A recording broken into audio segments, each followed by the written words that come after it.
Iran is one of the oldest civilizations on Earth. 6,000 years of continuous history. But history that old doesn't just shape a country, it becomes the country. Some historians suggest you cannot understand Iran without understanding what it was. Long before anyone called it Iran, stand in Isfahan on a winter morning. The Great Mosque dominates the central square. Its turquoise tiles catch the light in a way that stops you.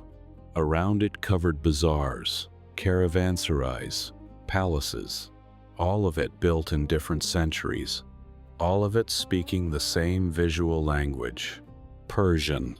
Isfahan was, for a time, one of the most beautiful cities in the world, a Safavid creation of the 16th century, built on a site that had been continuously inhabited for thousands of years.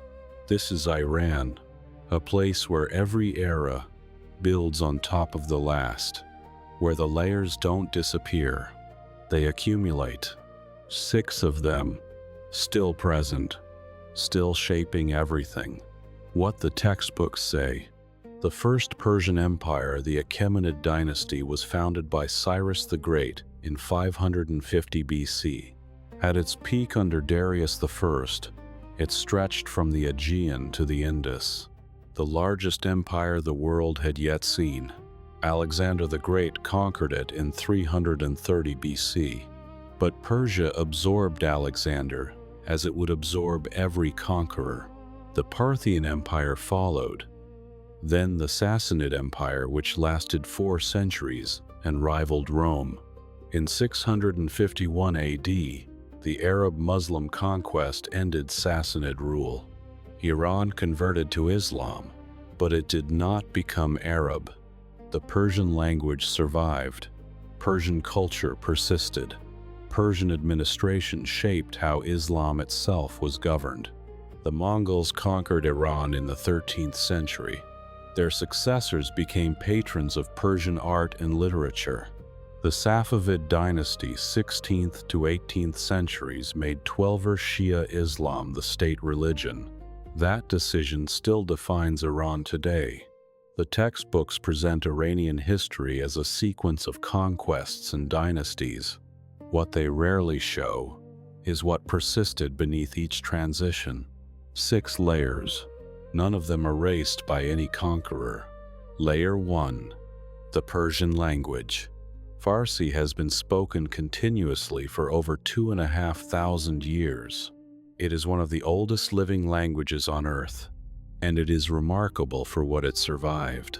The Arab conquest of 651 AD brought Arabic, the language of the Quran, the language of administration, the language of the new ruling class. For 2 centuries, Arabic dominated official Iranian life, and yet Persian survived. Not just survived, flourished. The great Persian poets Rumi, Hafez, Ferdowsi, Omar Khayyam wrote after the Arab conquest. Ferdowsi's Shahnameh, the Book of Kings, the Persian national epic, was completed in 1010 AD, over 3 centuries after the conquest. It was a deliberate act of cultural preservation. 60,000 verses, deliberately written without a single Arabic word. Some linguists suggest the survival of Persian is one of the most remarkable acts of cultural resistance in recorded history. One interpretation holds that Persian did not simply survive the Arab conquest. It absorbed Arabic borrowing vocabulary while maintaining its own grammatical structure and emerged stronger. The record shows a language that has been the literary medium of Iranian civilization for 2,500 years. What it doesn't show is how many attempts were made to replace it, and why all of them failed. Layer 2. The Imperial Memory. Cyrus the Great is remembered in the Hebrew Bible as a liberator. When he conquered Babylon in 539 BC, he freed the Jewish people from captivity and allowed them to return to their homeland. He issued what some historians call the first human rights declaration, the Cyrus Cylinder, allowing conquered peoples to maintain their own religions and customs. This is not simply ancient history in Iran. It is living cultural memory. The tomb of Cyrus at Pasargadae is still visited, still revered. Some historians suggest that the Persian concept of empire, multi-ethnic, relatively tolerant of religious difference, administratively sophisticated, was genuinely different from the empires that preceded it. One interpretation holds that the Achaemenid model of governance, ruling diverse peoples through local administrators rather than forced assimilation, was an innovation that influenced every major empire that followed.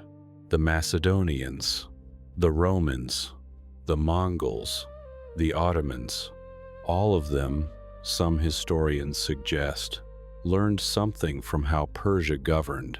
The record shows an empire that lasted 2 centuries and controlled the largest territory the ancient world had seen. What it doesn't show is how deeply its model of governance embedded itself in civilizations that conquered it. Layer 3. The Shia identity. In 1501, Shah Ismail I declared Twelver Shia Islam the official religion of Iran. That declaration made 5 centuries ago still defines Iran's religious identity today. Before the Safavids, Iran was largely Sunni. The conversion was not simply religious. It was political, a way of distinguishing Iran from the Ottoman Empire, Sunni, expansionist, to the west, and creating a distinct Iranian Islamic identity. Some historians suggest the Safavid conversion was one of the most consequential political decisions in Islamic history.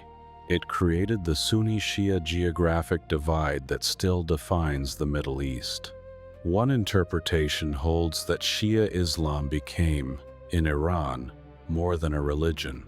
It became a vessel for Persian cultural identity, a way of being Muslim that was distinctly Iranian.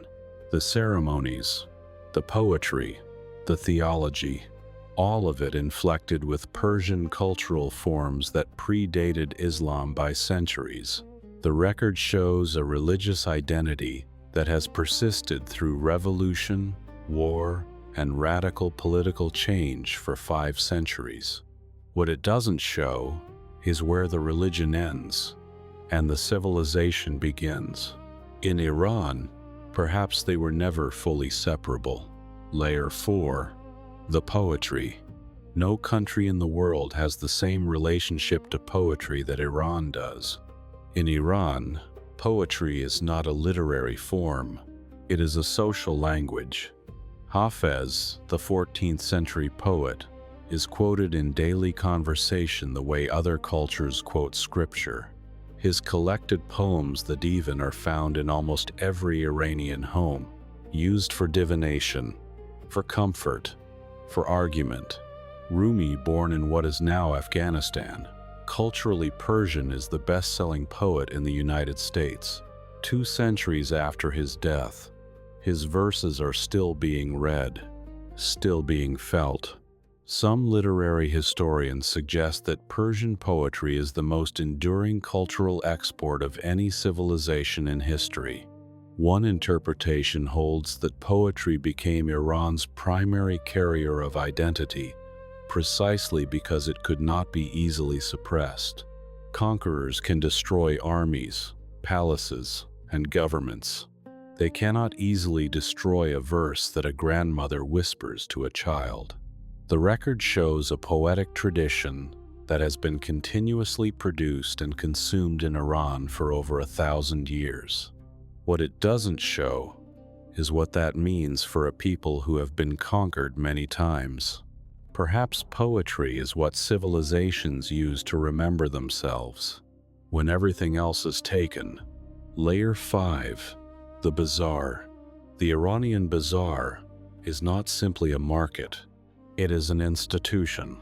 In Iranian cities, the bazaar has historically been the center not just of commerce, but of politics, religion, and social life. The Great Bazaar of Tehran connects directly to the city's main mosque. That connection is not architectural accident. It is historical logic. In Iranian cities, the merchant class, the bazari, and the religious establishment, the clergy, have been intertwined for centuries. Together, they formed the primary counterweight to state power in Iranian political life. Some historians suggest that the bazaar was the institution through which Iranian civil society organized itself across centuries of foreign rule, dynastic change, and political turbulence. One interpretation holds that the Iranian Revolution of 1979 was possible, in significant part because the bazari and the clergy had maintained, through the bazaar, a relationship of mutual support and shared interest that no government had been able to destroy. The record shows a commercial and social institution that has been central to Iranian urban life for over 1,000 years. What it doesn't show is how much political power moves through spaces that officially have nothing to do with politics. The most durable power in Iran has always operated through the market. Layer 6. The absorption principle. Iran has been conquered more times than most civilizations. By Alexander, by the Arabs, by the Mongols, by the Turks. And yet after every conquest, Iran remained Iran, not because it resisted militarily, because it absorbed. Alexander's successors adopted Persian court culture within a generation. The Arab conquerors found their administration Persianized within 2 centuries. The Mongol Ilkhanate became patrons of Persian art and literature. The Turkic dynasties that ruled Iran wrote poetry in Persian. Some historians call this the Persian paradox, a civilization that loses militarily and wins culturally. One interpretation holds that Iran developed, over 6,000 years, a particular capacity for cultural absorption, not assimilation, which implies losing yourself in another culture. Absorption, which implies taking what is useful from the conqueror and making it Persian. The record shows a civilization that has been continuously conquered and continuously remained itself. What it doesn't show is whether that was strategy or instinct. Perhaps after 6,000 years, there is no difference. Conclusion. 6 layers, none of them created by any single dynasty or political system, all of them older than any living institution. The Persian language carrying civilizational memory across 2,500 years. The imperial inheritance, a model of governance that the ancient world copied. The Shia identity, a religious form inflected with Persian cultural DNA. The poetry, an indestructible vessel of collective feeling. The bazaar, a social institution that outlasted every government. And the absorption principle, a civilizational habit of surviving by transforming what threatens it. Together, these 6 layers constitute something that is very difficult to govern away. Because they do not depend on any government, they depend on the people who carry them, and the people have been carrying them for 6,000 years. The civilizations that survive everything do so because they became something that cannot be governed away. Next, the ancient layers behind Egypt's enduring identity. This video explores history and disputed theories for educational purposes.